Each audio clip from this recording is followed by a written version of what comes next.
Բարի լույս Նուր հեռուստաընկերության սիրելի հեռուստադիտող, ուրախ եմ նորից ցես հետ սկսել հանգստյան օրերս։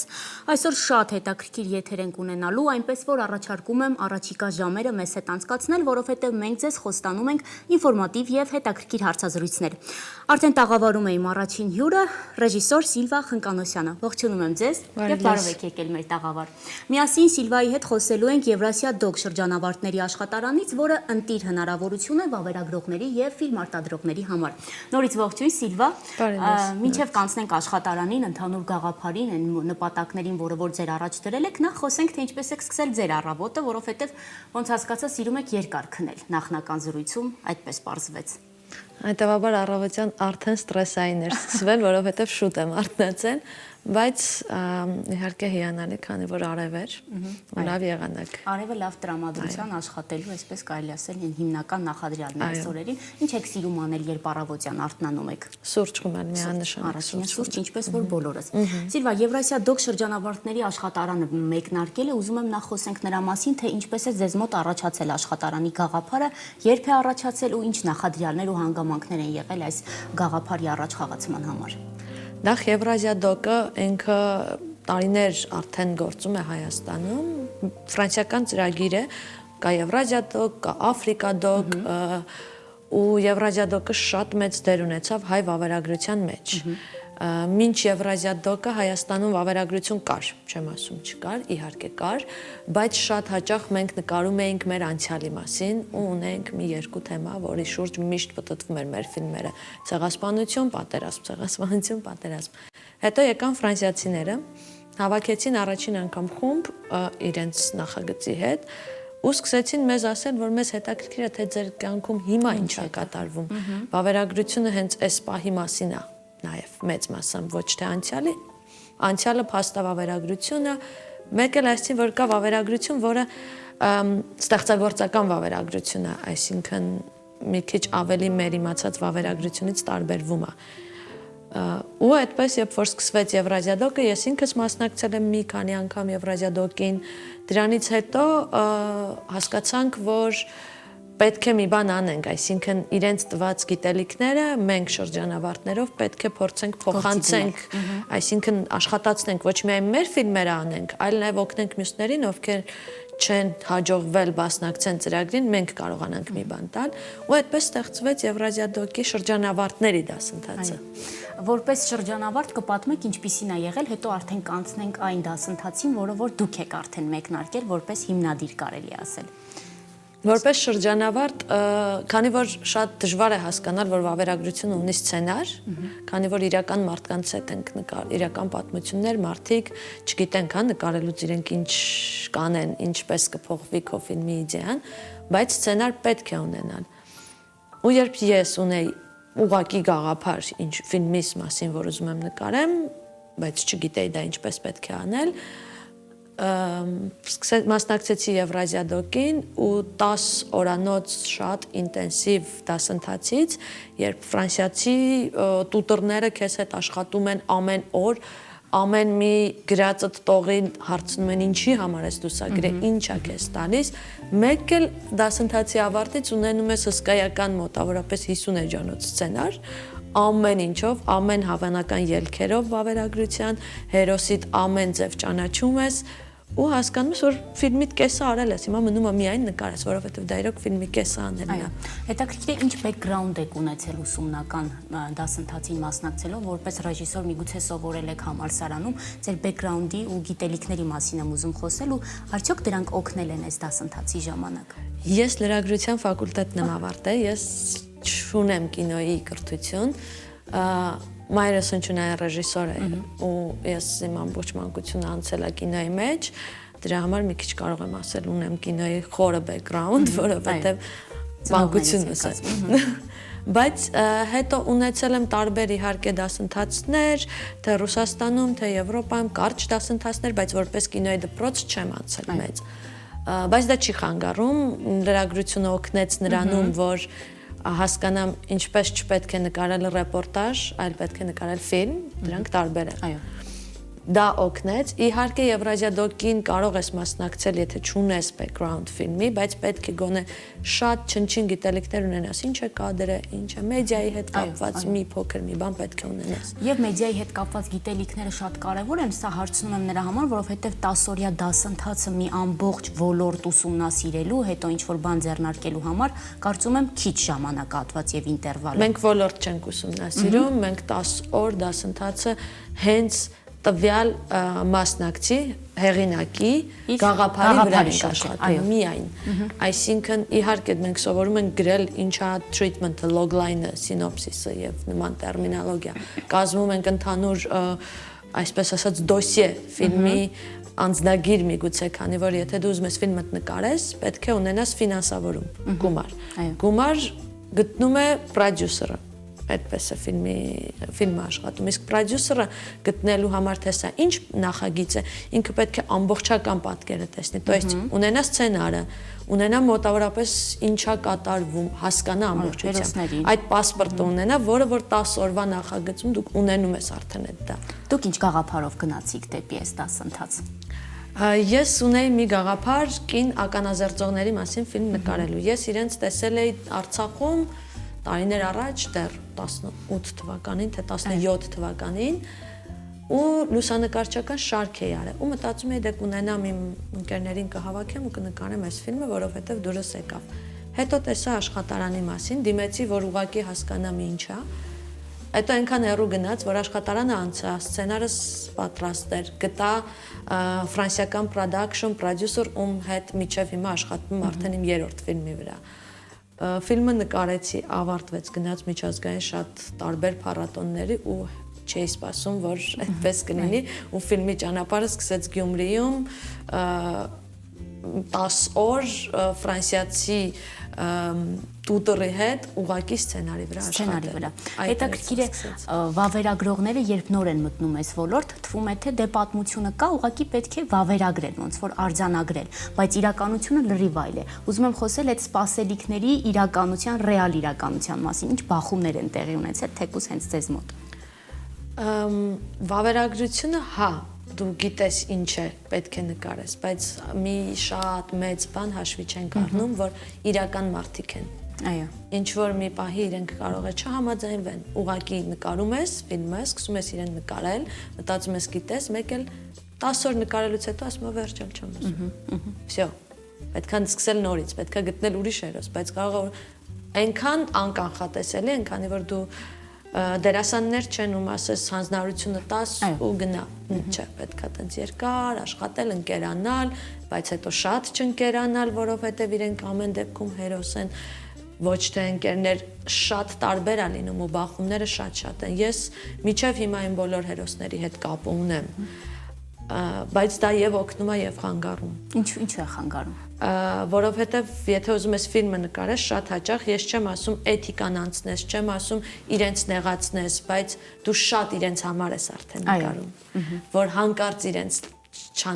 իրենց դուր գա ամեն ձևով, էլի, դա սխալ է, որովհետև դա քո ֆիլմն է, դու պետք է պատմությունը ճիշտ պատմես, իսկ ճիշտը միգուցե հերոսը չի ուզում։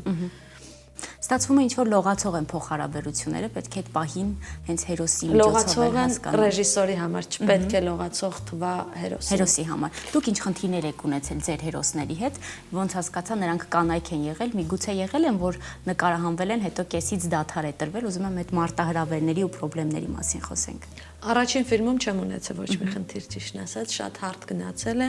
Երկրորդ ֆիլմում եմ ունեցել տարբեր խնդիրներ։ Երկրորդ ֆիլմը նկարում էի պատերազմի ժամանակ Ստեփանակերտում ապաստարաններում ապրող մարդկանց առօրյան։ Ու շատ հաճախ խնդիրներ է ունենում, որ նկարում էի, ունենում էի հերոս, բայց շատ դժբախտ դեպքից հետո ուղղակի հրաժարվում էին։ Ու այն դեպքն է, որ չես կարող համոզել, հա, ասենք խնդրել, որ միգուցե մի քիչ չէ, ինք ուղղակի ասում է չէ ու վերջ։ Ու մոտավորապես հնարավոր է 5-ից 9 ժամանոց մատերիալ ուղղակի ջուրն է գնում, որովհետև չես կարողանում ավարտես։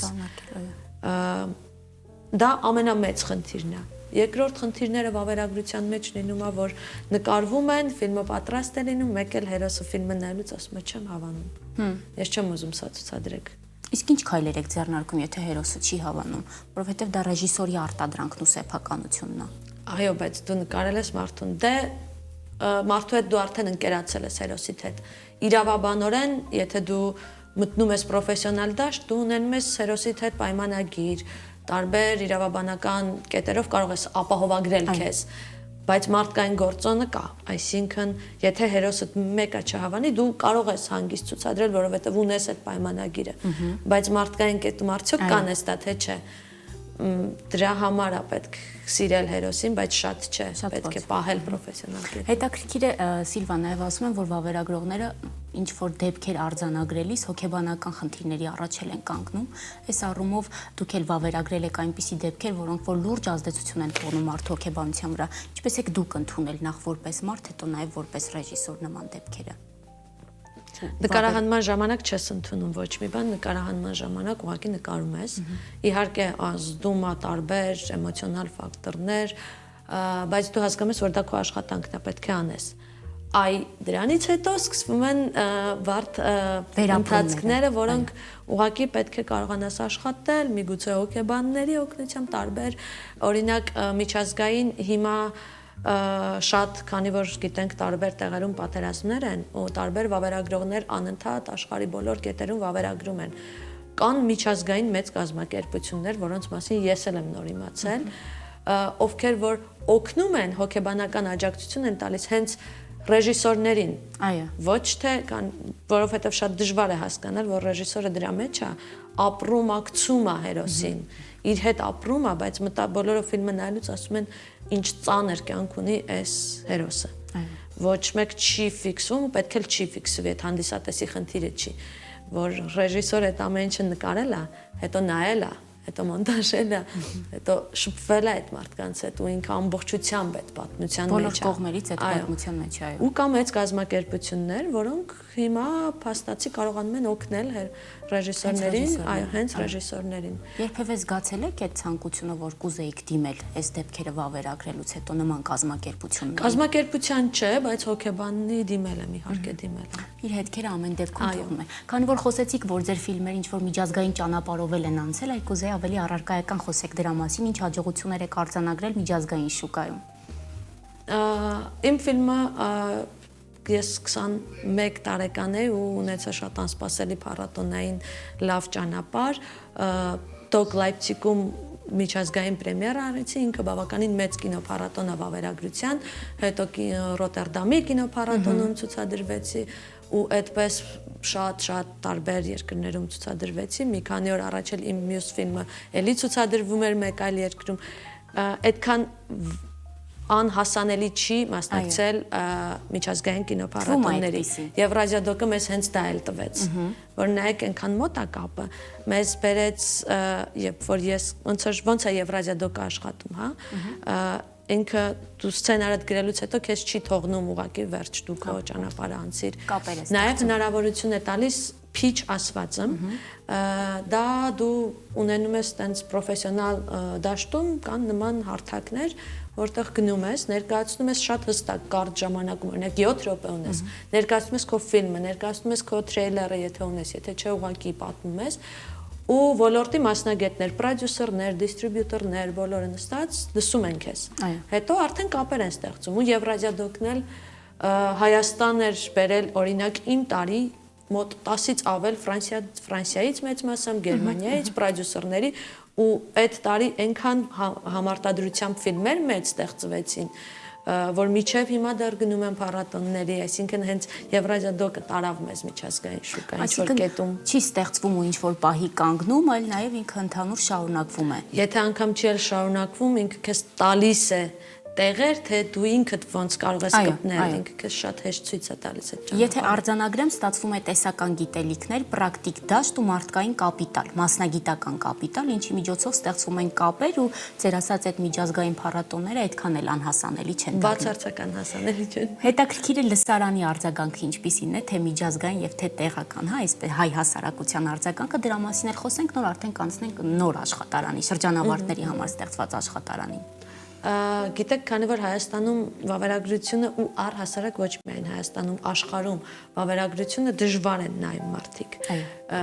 չեն գնում կինոթատրոն Տոմ Սարնու վավերագրական ֆիլմի համար ու նայում։ Այդպես է, չգիտեմ ինչի, բայց խոսքը նրա մասին է, քանի որ մարդիկ հեռուստատեսային վավերագրությանն են սովոր։ Իսկ Եվրազիա դոկը ինքը տալիս է կինոթատրոնի վավերագրություն, այսինքն որ Տոմ Սարնես մտնես ու նայես, TV-ով չես նայ։ Իմ ֆիլմն էլ շատ բարդ կլինի հեռուստատեսությամբ նայել, քանի որ պետք է ամբողջությամբ լինի մութ սենյակը, լինի մարդկանց հանդիսատեսի շնչառությունը, հանդիսատեսի հետ կապը, այդպես է ֆիլմը ստեղծվում։ Ֆիլմը կինոթատրոնի համար է։ Ու դրա համար մի քիչ դժվարանում եմ պատասխանել այս հարցին, որովհետև մենք մեկը աշխարհն է դեռ դժվար ընկալում վավերագրությունը։ Իսկ տարբերություն նկատել եք միջազգային լսարանի եւ հայ հասարակության միջև։ Միգուցե նրանք սովոր են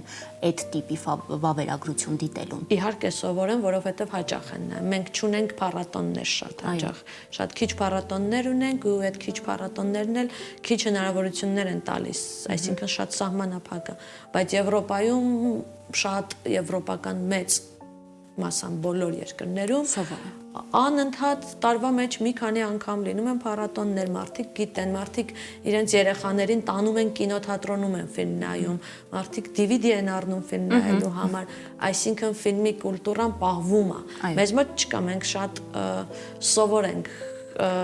մոբայլ տարբերակին անգամ սովոր։ Ոչ միայն անգամ մոբայլ, անգամ շատ անվճար ու գողացված տարբերակներ են նայելու։ Մենք դրան ենք Հայաստանը ու ոչ միայն Հայաստանը ինձ թվում է մեր տարածաշրջանի խնդիրը դա է, բայց Եվրոպայում այդ առումով չէ, սովոր են։ Հուսանք նմանատիպ քայլերը կմոտեցնեն ավելի եվրոպականին այս դեպքում ու սովոր կլինեն նաև վավերագրությունը դիտելու թատրոններում։ Ոչ միայն վավերագրությունը, կինոն, առհասարակ մենք կինոն չենք նայում կինոթատրոնում։ Հուսանք այս քայլերը կտանեն դեպի դրան։ Խոսենք նաև աշխատարանից, ստացվում է որպես շրջանավարտ ձեր ստացած գիտելիքները գործի դրեցիք նոր աշխատարանի գործարկման համար, երբվանից սկսվեց, ովքեր էին արդեն ձեր նոր շրջանավարտները։ Ոչ միայն մեր ստացած գիտելիքները դրեցինք, այլ նաև երբ որ մենք իդեան ասեցինք մեր ֆրանսիացիներին, ովքեր որ հիմնել են Եվրազիա դոկը, իրենք շատ ոգևորվեցին ու միասին մենք անգամ անցանք դասընթաց, ինչպես օգնել, որպեսզի ոչ միայն մեր վրա կիրառելով մենք հասկացանք ինչեր պետք է անենք, այլ նաև մենք սովորեցինք թե իրենցից թե ինչ գործիքներ կան, որոնք իրենք մեր վրա օգտագործել էին։ Ներքի խոհանոցից։ Մենք անցանք դասընթաց ու շրջանավարտները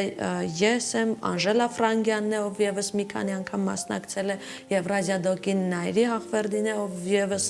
ում անունները տալիս են, բոլորը անում են ֆիլմեր համարտադրությամբ, բոլորը մասնակցում են միջազգային կինոփառատոնների, Արևիկ Ավանեսյան, ով ամբողջ ուժն ու եռանդը դրեց, որպեսզի կայանա այս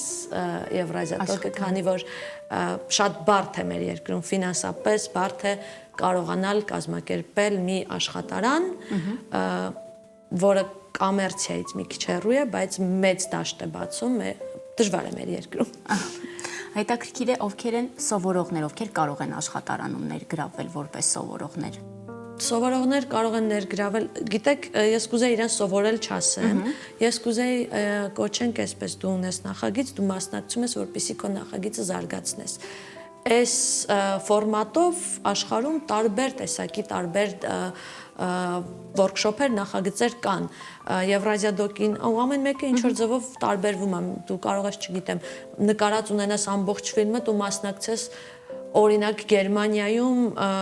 մատերիալի մոնտաժի դասընթացին։ Սա դրա մի կետն է, դու ամենաառաջնային կետում մասնակցում ես քո իդեայով, այսինքն եթե դու չափահաս ես, ունես իդեա ֆիլմի, ունես շատ չնչին անգամ գիտելիքներ,